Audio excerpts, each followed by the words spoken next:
isaanii gartattuuni baatii barnoota baatii gannaa lama tana keessatti barnoota irraa gosa jaha barachaa turanii sanirraa kan dureessin odeessi deeman qura'aana rabbiirraayis suuraa diidam qomatti hafazanii jiranii suuraa diidammanuu isin dhageessisanii ni dhageeffatan gaa mee hamilee fi takbiirtaa isaanii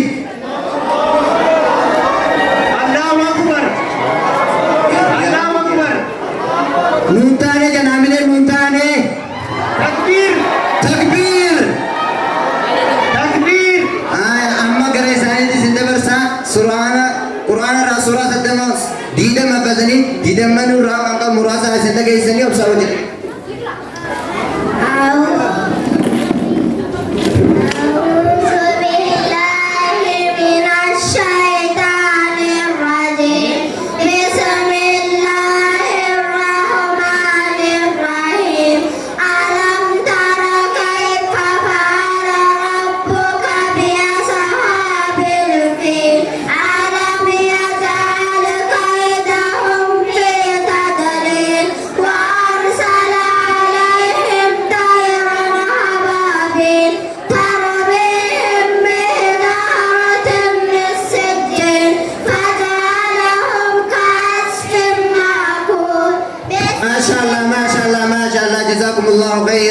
isaan ganuuto sitirraadhaa fi malee kan qofa nafasne hanga suuraa didamii techoofanii yeroo fayyadamuudhaaf jecha amma gara isaa sagantaan isaa qaban sagantaa hadiis ergamaa rabbii sallallahu alaihi wasallam hadiis ergamaa rabbii irraayis hadiisa diidama nafasanii sanirraas hanga tokko isaan dhageessanii ibsaan dhaga jedhageeffadha.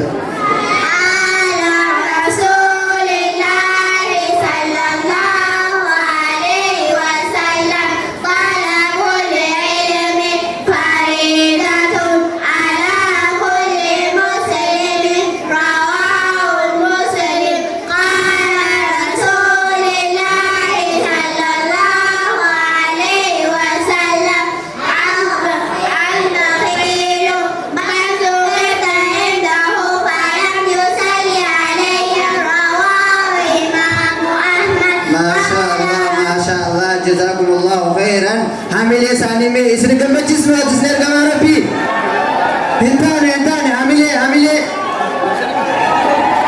kanattiyan sudan saganta nisan kaban saganta ahkama syariah isni de sudemani ahkama syariah yetunis wan taate isanu marra wajibarra bifa gafi fi debiti isni atu dima amsan lagi fada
Jazakumullahu khairan.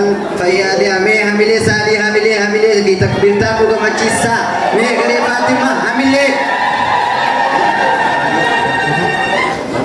yang fitan ya karena tiang sudah saganta ni sangka bang saganta Arabi ras wani sambaratan lakum sa takarra gasani hakka kuma qurani Arabi dam baratani jirani sanirra akka gafi devi sinde sudebani me ko da ka jututi sindara naman kan bishallamu afan arabatin ibasa ka di sagalta mi sagal di kana jo shallamta ni shallama sanjan na ske sanjan awasa ke sai wale yoru fani mani shallamta me adu fani mega injurumi naget wanjirani isa marra dagenya osa wajidra kodat tidak sodok ahotam shantam jahatam setum torbatam sabaon sadetam sabanon sagatam esom kudibba lia dibadama dibadama dibasade salasamia dibafur arbamia dibashan khamsamia dibajaha syekhamia dibaturba samahamia dibasade samaniamia dibasagal sahamia khoma alfa humayama alfaine khoma sadin salasatu alaf. Masya Allah me hamile sawaya kana kofa miti amma zakiya junjirani kensa milara asli hankari be samadati arabini sini himna jani me osa wajitra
Masya Allah nutur ada memele isan nama fitani kanat ya surah nama sekantara sangkam nu yoro fayyadu mudab jecha sekanta sirah argama rabbi kamani sirah argama rabbi rahis wa khuda saddid hafazani jiran koma kabatani jiran sirah argama rabbi rabaratani ti khalas biba gafi debi diri sini isani obsa wajitura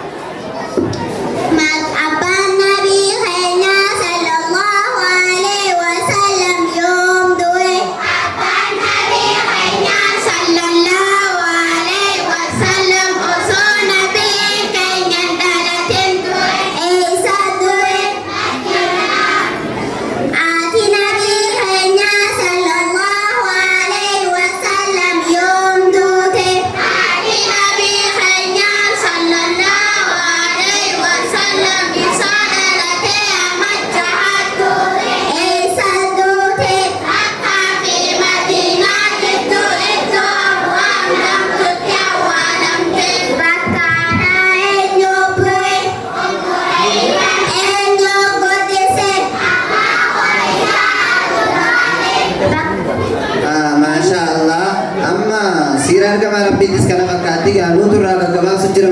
ijoolleen laaltanii galtanii turtanii baatuma lamaan gannaa tana keessatti waa barnoota jila kana baratanii amma kanatti aansuudhaan kan isaan qabanii sagantaa adabaati. Adabas qabnu deessu zikraa salamuun adaba rihima keenya wajjin qabaachuu qabnu akkaataa ittiin nu deessitu ismarraa waliin dhageenya amsaa wajji tura. Assalamu alaikum wa rahmatullahi wa barakatuh. Waalaikumsalam wa rahmatullahi wa barakatuh. Adaba rihima keenya wajjin qabaachuu qabnu isinii mootee maamsaan dhaggeeffadha.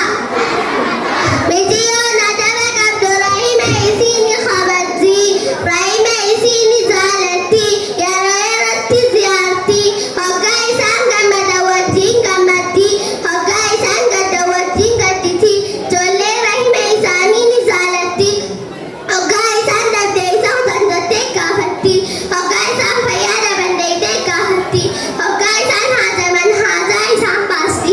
Rahima wajji wal qabatee ergamaa Rabbii sallallahu alaihi wasallam hadiisa keessatti akkana jedha. Qaala rasuulillahi sallallahu alaihi wasallam man sarrahu an yubsata lahu fi rizqihi aw yumsa'a lahu fi asarihi falyasil rahimahu. Rawahu al-Bukhari wa Muslim. Ergamaa Rabbii sallallahu alaihi wasallam hadiisa Bukhari fi Muslim odeessan keessatti akkana jedha. Namni rizqiin isaa akka isaa bal'attu barbaade, umriin isaa akka isaa dheerattu barbaade, rahima isaa maxxanfatu. Rahimni nuti akka maxxanfachuu qabnu osoo inni nu muruu nuti maxxanfannu sani maxxanfachuu jechuudha. Rahima maxxanfachuun jaalala Rabbii fi Rasuula argachuuf sababa nu ta'a. Haadha Allah biratti jaalatamuudhaan sababa nu ta'a. Haadha abbaa birattii fi nama hunda birattuu jaalatamuudhaan sababa nu ta'a. Kanaaf warra rahima isaa jaalatu Rabbi nu haa godhu. Warra rahima isaa kabaju Rabbi nu haa godhu. Waan na dhaggeeffattaniif guddaa guddaa galatooma. Assalaamu alaikum wa rahmatullahi wa barakaatuh. Waalaikumsalam warahmatullahi wabarakatuh. Mee hamilee hin dhaga'amu isin hin gammachiisne eessaa? Isin hin gammachiisne? Meetumoo hamilee? Takbirta Allahu akbar. Kana qofa miti kanatti aansuudhaan adabni nu dhiyaatu adaba miciyyoon adaba qabdu akkaataa isin ta'uu qabdu kan nu dhiyeessu niima.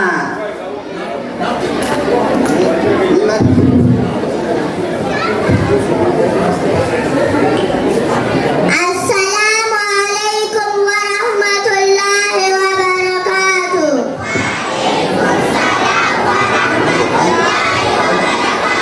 Biyyoon adaba qabduun isinii mootee maamsaan dhaggeeffadha. Biyyoon adaba qabdu haadha abbaa isiini kabajji.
wala daba qabdu asma khaysati illee gorsa guddaa nu gorsitee jirti warratti fayyadamu rabbi nu haa godhu du'aa'ee hedduu nu barsiiste nutis warra baratu rabbi nu haa godhu jecha kanatti yaasuudhaan hadis ergamaa rabbii kan uleessu jiraaf uleessus suuzan zakii yaa qoga gaafa xaure meetummaa dubbannu ayyoona dhaadhorti hafte akka du'aa daarul imaan waan adda addaa dhiisanii quraanaan faarsu.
Ani sadi sirkama rabbi dubbadhu malee sirraa gadi buhuu jettee jirti obsaan haa dhageeffadhu.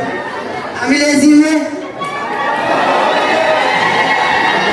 nama shakkisiisa afaan barumsiitu anakaan sadi sirkama rabbi sallallahu alaihi wasallam wakkuta kallee taata dubbadhu asirraa gadi buhuu jette haa dubbattu. Mee amilee sii.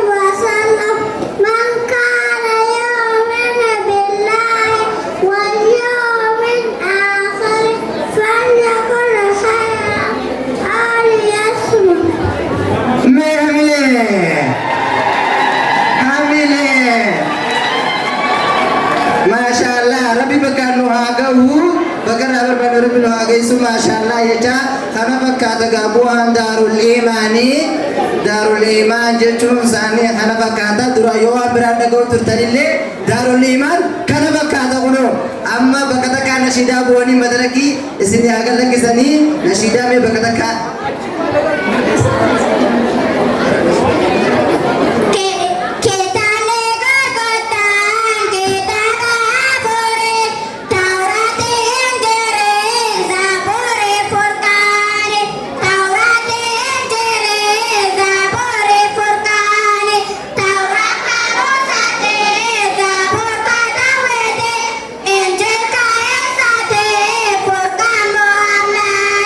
Angel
Abo Said Yoo. berjollettun Hayyee. hadiisa nu dhiyeessite Haadisa qofaa miti waa. quraana rabbii nu dhiyeessite Subhaana khalaqa kulla shay.